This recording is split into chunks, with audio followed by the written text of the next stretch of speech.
Oke, kita sambung lagi kelanjutan dari novel Gunung Hua. Di sisi lain, tempatnya di ruang raja. Seol Chun-sang sedang mengingat masa lalunya yang berkaitan dengan sang kakak Lord sebelumnya. Menurutnya, ambisi sang kakak terlalu lemah. Oleh sebab itulah ia lebih memilih untuk menyingkirkannya. Tapi tiba-tiba seseorang yang mengenakan baju hitam pun menyelinap ke dalam ruangannya. Lalu Lord berkata, "Berani-beraninya kau, ini adalah istana raja. Apakah kau ingin mati?" Lalu sosok tersebut pun berkata, "Mati katamu? Jika itu adalah ancaman, itu tidak berguna bagi kami."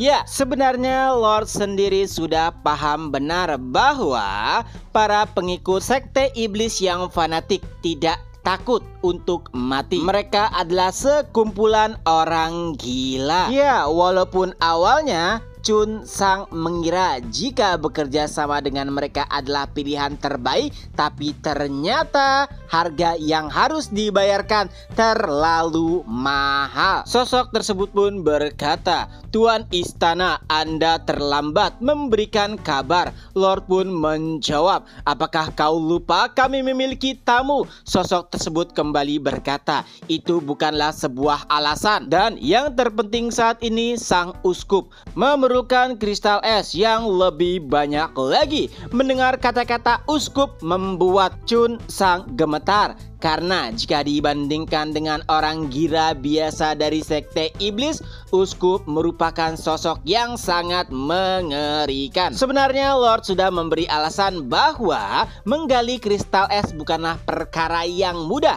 Tapi anggota dari kultus iblis itu tidak mau tahu. Dan jika mengabaikan apa yang diminta oleh uskup, maka nyawa adalah taruhannya. Karena mereka telah bersusah payah membantunya untuk mendapatkan posisinya saat ini. Jadi mau tidak mau Lord harus menuruti keinginan mereka. Dan setelah utusan dari kultus iblis itu pergi, Lord pun memukulkan tangannya ke dinding sampai hancur.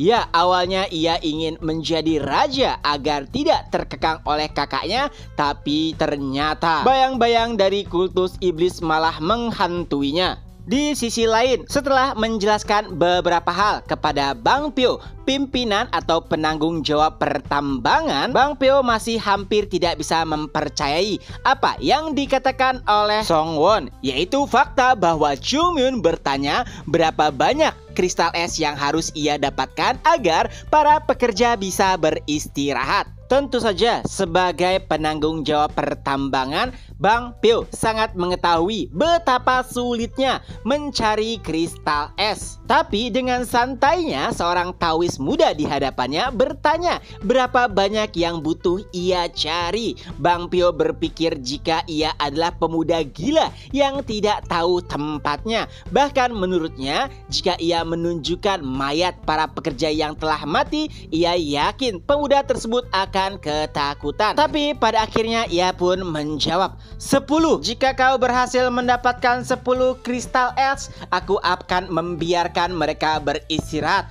Mendengarkan kata 10 membuat Chung Myun sedikit terkejut. Kenapa? Karena itu adalah jumlah yang terlalu sedikit. Chung Myun bahkan menanggapinya dengan santai. Apa? 10 saja? Melihat ekspresi Chu Myun tentu saja membuat Bang Pyo sedikit jengkel. Ia berkata, "Apakah kau tahu selama musim semi sampai dengan musim dingin kami hanya berhasil mendapatkan 20 kristal es, yang artinya mendapatkan 10 dalam waktu singkat itu adalah sesuatu hal yang bisa disebut mustahil." Tapi tentunya bukan Chung Myun. Jika ia mundur begitu saja, Chung Myun berkata, "Jadi, jika hanya 10, bisakah kita bertaruh?" Bang Pyo hampir tidak bisa mempercayai apa yang ia dengar. Setelah menjelaskan beberapa hal, ia mengira jika Chung Myun akan mundur, tapi ternyata tidak. Ia malah mengajaknya bertaruh. Oleh sebab itulah Bang Pyo kembali berkata,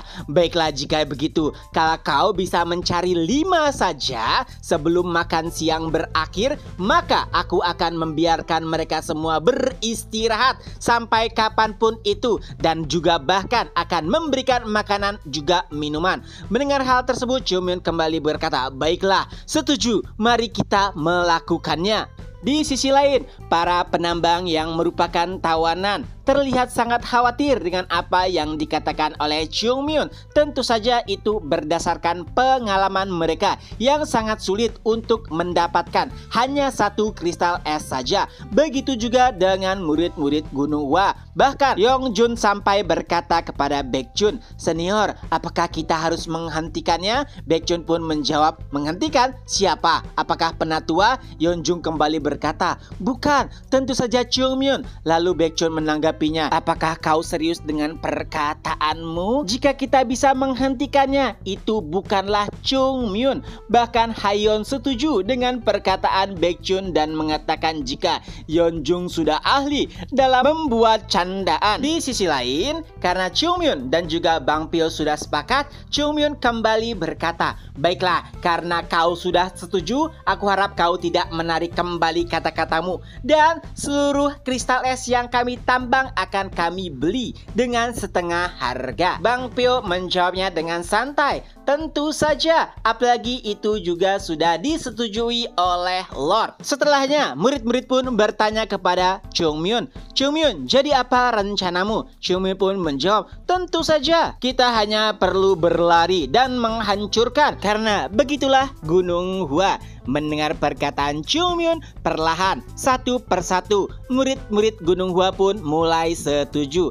Apalagi dibandingkan dengan menggali segala sesuatu yang pernah mereka lewati lebih berat. Tapi ekspresi murid-murid mulai berubah tak kala Chungmyeon berkata, apakah kalian bodoh? Kita tidak bisa melakukannya begitu saja. Cari dulu di mana letak kristal es, barulah kita menggalinya. Karena jika hanya menggali sembarangan, itu akan memakan waktu yang banyak dan juga menghabiskan banyak tenaga. Murid-murid Gunung Hua bertanya bagaimana cara mencari kristal es di tempat yang sangat luas ini. Dan Chungmyeon pun menjawab, tenang saja, aku punya cara tersendiri. Ya, Chungmyeon pun mulai menyentuh dinding tambang untuk merasakan di manakah letak kristal es berada. Jika itu orang biasa, tentu saja akan sulit untuk melakukannya. Tapi Chungmyeon memiliki energi Qi paling murni di dunia, dan itu akan beresonansi dengan energi murni dari kristal es. Tapi sayangnya, itu tidak semudah apa yang dipikirkan oleh Chungmyeon. Ia bahkan sampai terlalu banyak menyerap yin Qi dan hampir membekukan tubuhnya. Murid-murid Gunung Hua juga nampak khawatir, tapi mereka sabar menunggu hingga pada akhirnya Chungmyeon pun merasakan sesuatu. Tubuhnya bergerak dan berkata, di sini. Murid-murid Gunung Hua pun mengejar Chungmyeon. Mereka bertanya, apakah kau yakin di sini? Chungmyeon menjawab, ya, aku merasakannya di dalam. Tapi saat Chungmyeon menjelaskan setidaknya itu berada 90 meter di dalam, membuat murid-murid Gunung Hua lesu. Bahkan seseorang berkata, tidak bisakah kita menggalinya nanti saja? Ya, walaupun murid-murid Gunung Hua kuat, telah melakukan pelatihan neraka, tapi es puluhan ribu tahun yang menjadi dinding tambang bukanlah sesuatu yang mudah untuk dihancurkan. Tapi karena Chungmyeon memaksa mereka, mau tidak mau, murid-murid Gunung Hua pun mulai menggali. Tapi sayangnya, setelah sekian lama, mereka hanya bisa menggali sampai beberapa meter saja. Ya, ternyata itu bahkan lebih sulit dibandingkan dengan apa yang mereka kira. Hingga pada akhirnya, dari belakang murid-murid Gunung Hua, Hayeon pun muncul dan berkata, murid, tolong mundur ke belakang. Jika kalian hanya bisa melakukan itu, setidaknya kita butuh 10 hari untuk bisa menggali sampai ke tujuan. Jadi biarkan aku mencobanya. Tentu saja murid-murid Gunung Hua paham dengan perkataan Hayeon, dan mereka juga percaya. Ya, walaupun Hayeon terkadang diabaikan, tapi mereka juga tidak bisa melupakan fakta bahwa Hayeon merupakan yang terkuat kedua di sana setelah Chungmyeon. Ia pun mulai memasang kuda-kuda. Aura biru menyelimuti tubuhnya. Lalu tiba-tiba tinju ilahi arahat. Ya, itu adalah salah satu tinju terbaik yang dimiliki oleh sekte Shaolin. Hayon pernah menggunakannya saat bertarung melawan Chung Myun dahulu. Dengan tinju tersebut, seluruh tambang pun mulai bergetar dan chapter pun berakhir. Nah, itulah kelanjutan dari novel Gunung Hua. Semoga terhibur. Ketemu lagi di next video. Bye-bye.